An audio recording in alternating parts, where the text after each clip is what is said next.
Vamos lá então, ler mais uma vez o versículo, começando a nossa aula, viu, Mauro Bruno?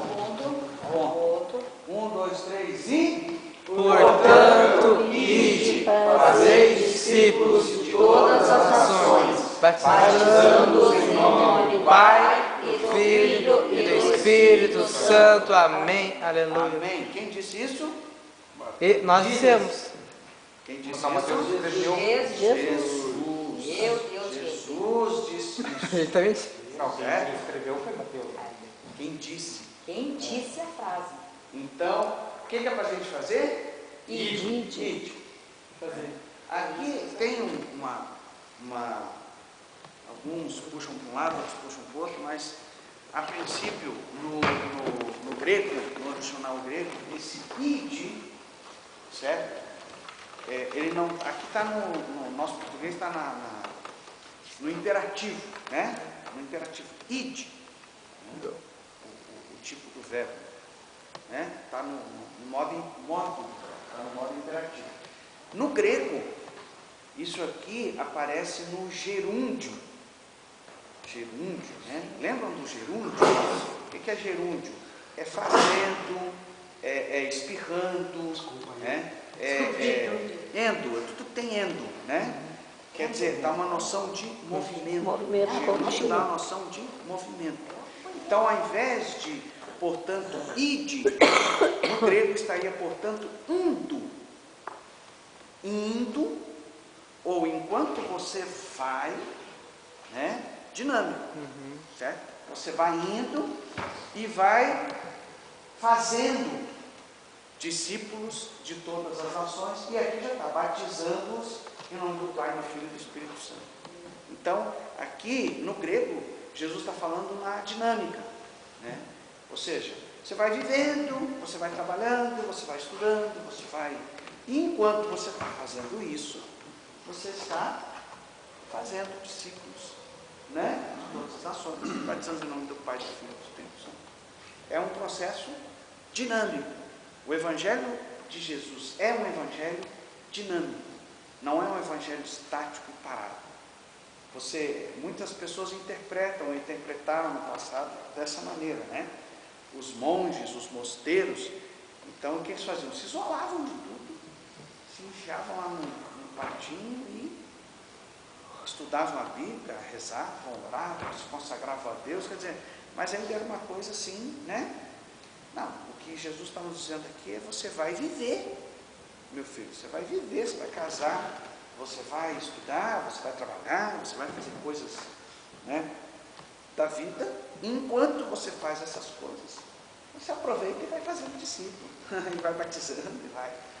É a dinâmica do reino de Deus, é a dinâmica que nos está sendo proposta aqui por Jesus.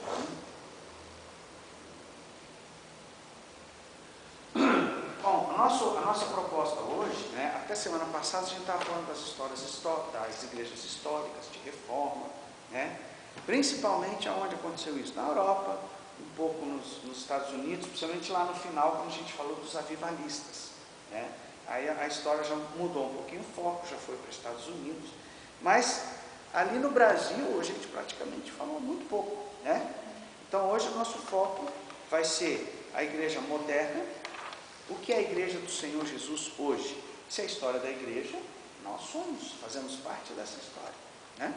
Então, a nossa aula de hoje vai partir para esse lado, mais especificamente a respeito do Brasil, né? Nós estamos aqui, qual é a nossa história enquanto povo evangélico? O Evangelho chegou até nós porque muitos irmãos de outras nações assumiram essa responsabilidade, né? Isso é um fato. Antes no Brasil só tinha índio, né? Depois chegaram os portugueses, né? Ainda que a história não concorde muito com isso, né? A história formal, já tiveram muitos povos que já tinham vindo ao Brasil antes de Pedro Álvares Cabral. Segundo consta, Pedro Álvares Cabral ele já veio com o mapa pronto, ele já sabia que tinha uma terra aqui, apesar de ter escrito lá que não se sabia, né? Mas até estou vendo um seriado ali que fala sobre os vikings, seriado do History Channel, não sei quem já teve, né, curiosidade. E os vikings, eles estiveram na América, sem dúvida nenhuma, né? E, inclusive alguns dizem que talvez tenham vindo até o Brasil, os vikings, né? Então, isso sem falar em outros povos, né, que anteriormente já tinham vindo para cá também, antes do Cristóvão escapar. Mas, de qualquer forma, vieram de fora, né? Vieram de fora. Vamos falar um pouquinho sobre o crescimento da igreja na América, certo? No continente americano, ok? O Evangelho chegou à América através de europeus protestantes que migraram para o Novo Mundo, ou Nova Europa, né? Então, isso aconteceu principalmente, em termos de evangélicos, aconteceu principalmente nos Estados Unidos da América, né? Que a colonização lá foi inglesa, e os ingleses, né, de uma forma geral, eles eram anglicanos.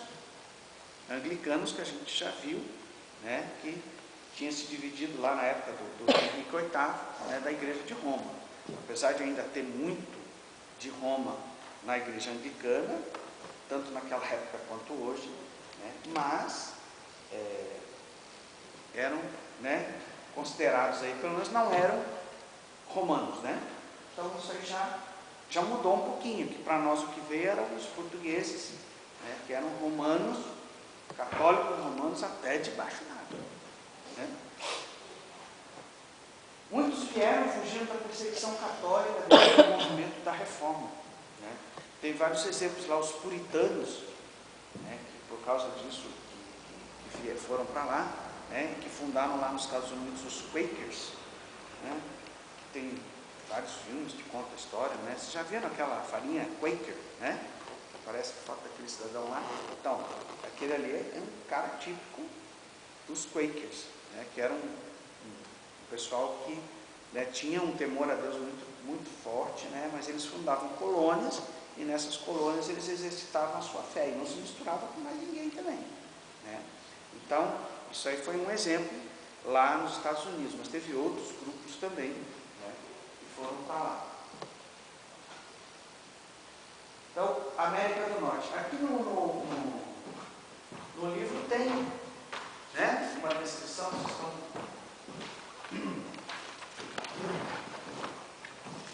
Nem tudo eu consegui colocar hoje na transparência, peço perdão aí de vocês, o negócio ficou meio complicado esses dias. Mas, então aqui...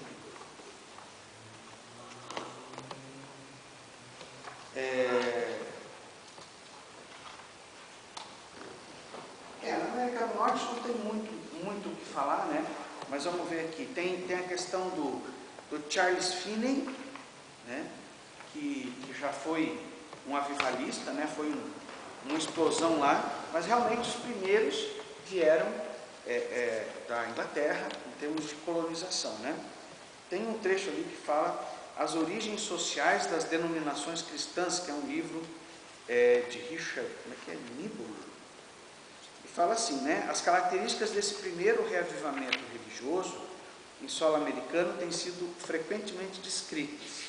Pregações fervorosas, ricas em imagens, nervosas agitações se estendendo de pessoa para pessoa, de cidade para cidade, súbitas aquisições de paz, muito semelhante ao fenômeno quase contemporâneo do reavivamento metodista na Inglaterra.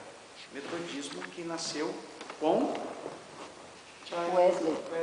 Charles Wesley, era irmão do John Wesley. Então, o pai do metodismo é John Wesley.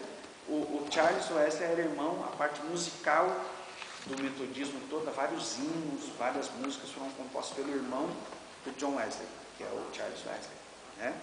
Mas John Wesley é o principal ali do metodismo, né? Então, ali, né, nessa época, tinham, né, os protestantes, que eram principalmente ali os luteranos, né, anglicanos também, presbiterianos, metodistas, congregacionais, batistas, né, a gente falou lá, o Charles Finney, se não me engano, ele era batista, né? E um pouco desse povo começou a descer para a América do Sul. Então, não só na América do Sul, como também na América Latina. Na América Latina, a gente teve um fenômeno aí, duas situações diferentes, né? Uma é a questão dos imigrantes, né? A gente teve aqui muito alemão, né, principalmente no sul, que eram luteranos. Então trouxeram a religião, vamos dizer assim, né, luterana, trouxeram junto com eles. E outros povos também, os holandeses, né, também eram evangélicos, né, que também a gente tem bastante holandês aqui no sul, e outros países também que vieram para cá. Esse foi um movimento. Só que esses grupos, eles tinham uma característica que isso a gente até comentou semana passada também, que as igrejas reformadas, elas não tinham muita visão de evangelismo, né? A gente falou aqui nos moravianos, que era um grupo bem específico, e daí que veio a igreja metodista, que influenciou John Wesley, né? Mas era assim um grupo muito específico. De uma forma geral, o povo, né, crescia, o evangelho crescia, a gente fala assim, né, crescimento vegetativo, né? O que é o crescimento vegetativo? Né, 2 cristãos se casam, têm filhos, pronto, já cresceu a igreja, né? Esses filhos vão né, ficando mais velhos, se casam e têm filhos, opa, já cresceu mais um pouquinho a igreja. E assim era o crescimento, e ainda é, em muitos casos, das igrejas reformadas, as igrejas mais tradicionais, né? Existe assim uma força evangelística muito pequena desse grupo, né? Mas basicamente, aí lá a partir dos Estados Unidos é que começou a vir os missionários. A gente vai falar um pouquinho sobre isso mais para frente. Outra coisa importante para a gente entender aqui, principalmente aqui, eu já estou falando dos anos 20, né? 1921, 22, 23, anos 30. Né? Então, nos anos 20 e 30, o que aconteceu? Começou a surgir esses movimentos, o fundamentalismo e o evangelicalismo. Né? Então, a ideia é o seguinte: o que aconteceu foi que começou a aparecer, se eu tenho, vamos ver se aqui já aparece, ok, então eu tenho aqui, começou a surgir a teologia liberal, né? A gente comentou lá em Calvino, um dos princípios de Calvino, que era a livre interpretação da Escritura, e por causa disso, então como ficou liberado, cada um começou a ler e interpretar da sua maneira. Com isso surgiu essa vertente, chamada de teologia liberal, né? Essa teologia liberal é assim, basicamente a essência é o seguinte, né? Que eles não criam na palavra de Deus como assim, soberana, né? Então vinham as interpretações, eles começavam a buscar outros subsídios, né? Dentro do próprio racionalismo, dentro das filosofias humanistas, né? E começou a dar uma misturada, a dar uma liberada, né, em termos de evangelho, de teologia. Com isso daí, acabou surgindo o fundamentalismo, que é o oposto, né, do liberalismo. Não, a Bíblia é a única regra de fé e prática, o que está escrito aqui é 100%, né, não se discute e tal. Então, surgiu um oposto do outro. E com isso daí também, na sequência, veio o evangelicalismo, né, que é o meio termo, né? Ou seja, nem a Bíblia é totalmente ao pé da letra, cada vírgula, né? Como a gente está vendo aqui, né, que muitas vezes se perdem coisas na tradução, que você precisa ir buscar no original, né? Mesmo assim, a gente já falou de várias questões polêmicas da Bíblia aqui, e que precisam ser interpretadas a partir da visão do todo, não só daquela visão específica, né? Senão você vai crer que Saul viu Samuel depois que ele morreu, né? Que Samuel apareceu, sendo que biblicamente isso, né, não é possível, nós entendemos assim, né? Os espíritas faziam muito nisso, né? Mas se você for ler o texto, ver o contexto, ver o que está escrito, você vai ver que o que Saul viu ali foi algo que parecia ser Samuel, né? Parecia ser Samuel, tinha uma semelhança com Samuel. E o texto está ali desse momento para frente, né? Então ele afirma que era Samuel. E aí começa a dizer, Samuel disse, Samuel falou, Samuel isso, Samuel aquilo, né? Só que antes tem o que dá base, né? Parecia ser Samuel. Então, se você pega o texto isoladamente, você vai dar confusão, né? Então, aí o evangelicalismo foi um movimento e que veio com esse pensamento.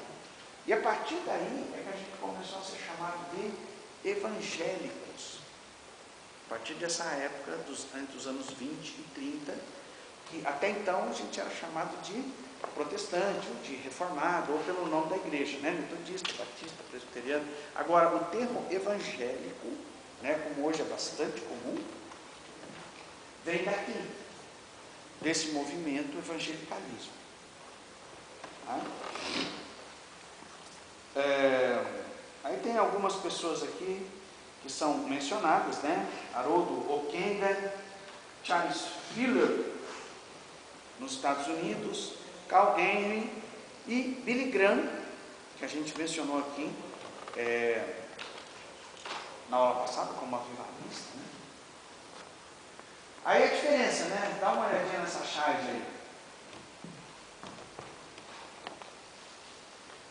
Então aqui está a ortodoxia bíblica, olha o tipo, né, das pessoas. E aqui a teologia liberal, corda bamba. Né? Aqui a ortodoxia é solo firme. Né? E aqui a corda bamba, o cara, né? E ainda por cima no nariz, ó o detalhe, né? No nariz o cara com uma vara escrito em cima teologia liberal, né? Quer dizer, realmente o que acontece? Você entrar nessa, né, é bastante complicado, né, porque é muito forte ali a questão da interpretação pessoal, né, da pessoa em cima da palavra de Deus e o foco, né, fica um fiozinho bem fácil de você tropeçar e cair. Estou imaginando que aqui embaixo tem um abismo, né? É porque isso aqui parece uma montanha, né? Ó, desce, né? Então, essa é a ideia básica, né? Ortodoxia bíblica, teologia liberal. Então, a ortodoxia remonta à escola tradicional cristã que defende a autoridade das Escrituras como palavra de Deus e como princípio eterno e diretivo para a humanidade. Diretivo no sentido de dar direção, né? Dar direção a respeito das coisas. A teologia liberal questiona as Escrituras e não considera que ela tenha sido verdadeiramente revelada por Deus, pelo menos não como um todo, né? Enquanto que a ortodoxia, né, o tradicionalismo, o fundamentalismo, já enxerga a Bíblia como um todo, né, como sendo inspirado. Esse vídeo é muito interessante, aí se puder dar uma pausa lá na gravação, né?